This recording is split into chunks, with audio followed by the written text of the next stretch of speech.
বঙ্গোপসাগরে ক্রমশই শক্তি বাড়াচ্ছে ঘূর্ণাবর্ত, যার প্রভাবে বজ্রবিদ্যুৎ সহ বৃষ্টির পরিস্থিতি তৈরি হবে উত্তর সহ দক্ষিণবঙ্গের একাধিক জেলায়।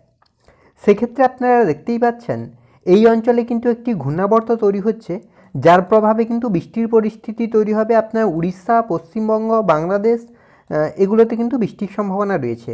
আর আলিপুর আবহাওয়া দপ্তরের আপডেট অনুযায়ী কিন্তু আগামীকাল কিন্তু আপনার ঝাড়গ্রাম, পশ্চিম মিদনাপুর, পূর্ব মিদনাপুর সহ বেশ কয়েকটি জেলাতে কিন্তু বৃষ্টির সম্ভাবনা রয়েছে। উত্তরবঙ্গের ক্ষেত্রেও কিন্তু বজ্রবিদ্যুৎ সহ হালকা বৃষ্টির সম্ভাবনা থাকছে।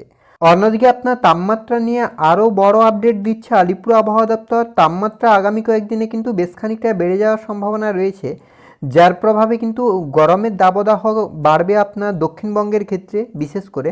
আর বাংলাদেশের আপনার এদিকে আপনার ঢাকা, খুলনা, বরিশাল আর ময়মনসিংহ এগুলোতে কিন্তু আপনার তাপমাত্রা বাড়বে। তো নতুন করে এই যে ঘূর্ণাবর্ত তৈরি হচ্ছে বঙ্গোপসাগরে, কোন কোন জেলায় হালকা বৃষ্টি হতে পারে, কোন কোন জেলায় ভারী বৃষ্টির সম্ভাবনা রয়েছে, কালবৈশাখীর আগে ঝড় নিয়ে কি আপডেট দিচ্ছে আলিপুর আবহাওয়া দপ্তর, সবটাই বিস্তারিতভাবে আলোচনা করব এই ভিডিওতে। তাই ভিডিওটি অবশ্যই শেষ পর্যন্ত দেখুন। আর এই মুহূর্তে আপনার অঞ্চলে আবহাওয়া কেমন তাও বিস্তারিতভাবে কমেন্ট করে জানান। সেক্ষেত্রে সবার প্রথমে যদি আমরা স্যাটেলাইট চিত্রের মাধ্যমে দেখার চেষ্টা করি যে ঠিক এই মুহূর্তে বাংলার আবহাওয়ার পরিস্থিতি কী রয়েছে, কোথায় কতটা পরিবর্তন, তারপরেই আমরা আলিপুর আবহাওয়া দপ্তরের অফিসিয়াল আপডেট এবং তারপরেই তাপমাত্রা, বৃষ্টি এবং মেঘলা আকাশের দিকে লক্ষ্য করব। কেননা আপনার আলিপুর আবহাওয়া দপ্তর জানিয়ে দিয়েছে যে আগামীকাল কিন্তু আপনার ঝাড়গ্রাম, পশ্চিম মিদনাপুর, পূর্ব মিদনাপুর সহ বেশ কয়েকটি জেলাতে কিন্তু বজ্রবিদ্যুৎ সহ বৃষ্টির সম্ভাবনা রয়েছে। তো সেক্ষেত্রে যদি আমরা স্যাটেলাইট চিত্রের মাধ্যমে দেখার চেষ্টা করি, তাহলে কিন্তু এই মুহূর্তে যেটা উঠে আসছে আপনার এদিকে কলকাতা, হাওড়া, হুগলি, দীঘা, কন্টাই, হলদিয়া, এছাড়া আপনার ঝাড়গ্রাম, পুরুলিয়া, বাঁকুড়া, বীরভূম, মুর্শিদাবাদ সর্বত্রই মোটামুটি আকাশ পরিষ্কার থাকছে। কোথাও কিন্তু সেভাবে বড় কোনো পরিবর্তন নেই। অন্যদিকে মালদা, দিনাজপুরের ক্ষেত্রেও মোটামুটি আকাশ পরিষ্কার থাকছে, কোথাও সেভাবে বড় কোনো পরিবর্তন নেই। আর হিমালয়ের পাদদেশ সংলগ্ন 5 জেলা, এদিকে আপনার বাংলাদেশ, ত্রিপুরা সর্বত্রই মোটামুটি আকাশ পরিষ্কার থাকছে, কোথাও কিন্তু এই মুহূর্তে আপাতত মেঘ নেই। আর এবার যদি আমরা আলিপুর আবহাওয়া দপ্তরের অফিসিয়াল আপডেটের দিকে লক্ষ্য করি যে অফিসিয়ালি কী আপডেট দিচ্ছে আলিপুর আবহাওয়া দপ্তর, তারপরে আমরা মেঘলা আকাশ, বৃষ্টি এবং তাপমাত্রার দিকে লক্ষ্য করব।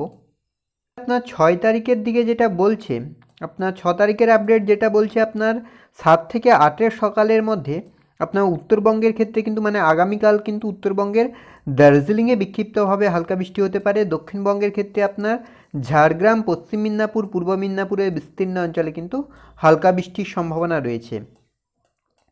পরবর্তী 24 ঘন্টায় অর্থাৎ 8 থেকে 9-এর সকালের মধ্যে উত্তরবঙ্গে ড্রাই ওয়েদার থাকবে, দক্ষিণবঙ্গের ক্ষেত্রেও ড্রাই ওয়েদার। 9 থেকে 10-এর সকালের মধ্যেও আপনার উত্তরবঙ্গে ড্রাই ওয়েদার থাকবে, দক্ষিণবঙ্গের ক্ষেত্রেও ড্রাই ওয়েদার থাকছে। 10 থেকে 11-এর মধ্যেও আপনার উত্তরবঙ্গে ড্রাই থাকবে, দক্ষিণবঙ্গের ক্ষেত্রে কিন্তু ড্রাই ওয়েদার থাকছে। আর ওয়ার্নিংয়ের দিকে যদি আমরা লক্ষ্য করি, তাহলে কিন্তু আপাতত কোনো ওয়ার্নিং নেই আপনার বাংলার জন্য। এবার যদি আমরা একটু উইন্ডির আপডেটের দিকে লক্ষ্য করি যে উইন্ডির আপডেট কি বলছে, সেক্ষেত্রে যদি আমরা মেঘলা আকাশের দিকে লক্ষ্য করি যে কোথায় কতটা মেঘলা হচ্ছে আকাশ, কী পরিস্থিতি তৈরি হচ্ছে, আবহাওয়ার কতটা পরিবর্তন, তো আজ রাতের দিকে যেটা লক্ষ্য করা যাচ্ছে আপাতত উত্তরবঙ্গ, দক্ষিণবঙ্গ, বাংলাদেশ, ত্রিপুরা সর্বত্রই মোটামুটি আকাশ পরিষ্কার থাকছে। তবে আগামীকাল সকাল থেকেই কিন্তু কিছুটা মেঘলা হচ্ছে আপনার বিশেষ করে উড়িষ্যা লাগোয়া অঞ্চলগুলিতে। তবে এই মেঘ থেকে আপাতত সেভাবে বৃষ্টি বা বড় কোনো পরিবর্তন নেই। আর গাঙ্গেয় বঙ্গের আপনার দার্জিলিং, কালিম্পংয়ের ক্ষেত্রে কিন্তু হালকা মেঘ থাকতে পারে। বাংলাদেশের ক্ষেত্রে মোটামুটি আকাশ পরিষ্কারই থাকছে। আগামীকাল দুপুরের দিকে কিন্তু আরও গভীরভাবে মেঘলা হচ্ছে আপনার দক্ষিণবঙ্গের আকাশ, বিশেষ করে আপনার এদিকে ঝাড়গ্রাম আর আপনার পশ্চিম মিদনাপুর, পূর্ব মিদনাপুর, এছাড়া কলকাতা, হাওড়া, হুগলি, নদিয়ার কিছু অংশ, উত্তর দিনাজপুর, দক্ষিণ দিনাজপুরের কিছু কিছু অংশে কিন্তু মেঘলা আকাশ থাকছে আপনার দুপুরের দিকে। বিকেলের দিকে কিন্তু এই মেঘলা আকাশটা গাঙ্গেয় বঙ্গের জেলাগুলিতে আরও বাড়বে। আর বিক্ষিপ্তভাবে তো আপনার বৃষ্টির পরিস্থিতি আমরা আগেই লক্ষ্য করেছি। 8 তারিখের ক্ষেত্রে মোটামুটি আকাশ পরিষ্কার থাকছে, উত্তরবঙ্গ, দক্ষিণবঙ্গ, বাংলাদেশ কোথাও কিন্তু আপাতত বড় কোনো পরিবর্তন নেই। 9 তারিখের ক্ষেত্রেও আপনার আকাশ মোটামুটি পরিষ্কার থাকছে, আপাতত সেভাবে মেঘ নেই। 10 তারিখ, 11 তারিখ, 12, 13, 14, 15 তারিখ, অর্থাৎ 15 তারিখ পর্যন্ত, 14 তারিখ পর্যন্ত, 15 তারিখের ক্ষেত্রে মেঘলা হচ্ছে, 14 তারিখ পর্যন্ত কিন্তু আপাতত সেভাবে মেঘ নেই আপনার দক্ষিণবঙ্গ এবং বাংলাদেশের ক্ষেত্রে। এবার যদি আমরা একটু বৃষ্টির দিকে লক্ষ্য করি যে বৃষ্টির কতটা কী সম্ভাবনা, তো বৃষ্টির ক্ষেত্রেও একই পরিস্থিতি থাকবে, যেহেতু মেঘ থাকছে না, বৃষ্টিরও কোনো সম্ভাবনা নেই। তবে আপনার আগামীকাল দুপুরের দিকে কিন্তু বিক্ষিপ্তভাবে হালকা বৃষ্টির সম্ভাবনা তৈরি হচ্ছে, বিশেষ করে উড়িষ্যা লাগোয়া আপনার পশ্চিম মিদনাপুর, পূর্ব মিদনাপুর, ঝাড়গ্রামের কিছু অংশ, এছাড়া আপনার হাওড়া হুগলির কিছু কিছু অংশেও কিন্তু হালকা বৃষ্টি হতে পারে। শুক্রবার আপনার 8 তারিখ, সেক্ষেত্রে আকাশ পরিষ্কার। 9 তারিখের ক্ষেত্রেও মোটামুটি আকাশ পরিষ্কার। 10 তারিখ আপনার রবিবার, সেক্ষেত্রেও আকাশ পরিষ্কার। সোমবার 11 তারিখের ক্ষেত্রেও আকাশ পরিষ্কার। মঙ্গলবার 12 তারিখ, সেক্ষেত্রেও মোটামুটি আকাশ পরিষ্কার থাকছে। বুধবার 13 তারিখ, 14 তারিখ এবং 15 তারিখ, অর্থাৎ চলতি মাসের 15 তারিখ পর্যন্ত কিন্তু আপাতত আকাশ পরিষ্কার থাকছে, কোথাও কিন্তু সেভাবে কোনো বড় পরিবর্তন লক্ষ্য করা যাচ্ছে না। এবার যদি আমরা একটু তাপমাত্রার দিকে লক্ষ্য করি যে তাপমাত্রা কতটা কী পরিবর্তন হচ্ছে, কী পরিস্থিতি তৈরি হচ্ছে, তো তাপমাত্রার ক্ষেত্রেও আপাতত বড় কোনো পরিবর্তন নেই। যেটা আপনার শুক্রবারে হচ্ছে 19 ডিগ্রি সর্বনিম্ন, মানে আগামীকালকের ক্ষেত্রে, আর 30 হচ্ছে সর্বোচ্চ।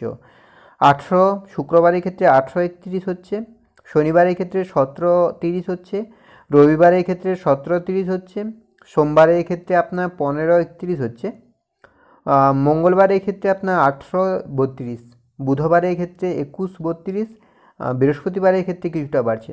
মানে 14 তারিখ পর্যন্ত কিন্তু তাপমাত্রার কোনো পরিবর্তন নেই, মানে বর্তমান যে তাপমাত্রাটা থাকবে সেটা কিন্তু আগামী 12-13 তারিখ পর্যন্ত কিন্তু একই ধরনের থাকবে, অর্থাৎ 12-13 তারিখ পর্যন্ত কিন্তু যে গরমটা আছে, মানে হালকা গরম যেটা আছে সেটাই থাকবে।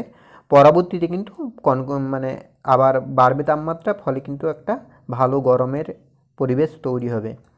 আর অন্যদিকে আপনার দার্জিলিং, কালিম্পং এবং বাংলাদেশের ক্ষেত্রেও কিন্তু যেমন আছে মোটামুটি তেমনই থাকবে, আপাতত বড় কোনো পরিবর্তন নেই আপনার 10-12 তারিখ পর্যন্ত। তো এই ছিল এই মুহূর্তের আবহাওয়ার আপডেট। পরবর্তী আপডেট পাওয়ার জন্য অবশ্যই আমাদের চ্যানেলটিকে সাবস্ক্রাইব করে আমাদের সঙ্গে থাকুন।